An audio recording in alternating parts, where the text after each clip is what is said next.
Hi, today I'm for the new Realme 10 Pro Plus and I'll show you how to switch on and switch off screen touches in screen recording on this device.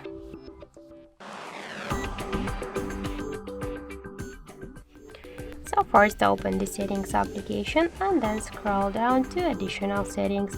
Here click to the screen recording and scroll down to the show screen touches switcher.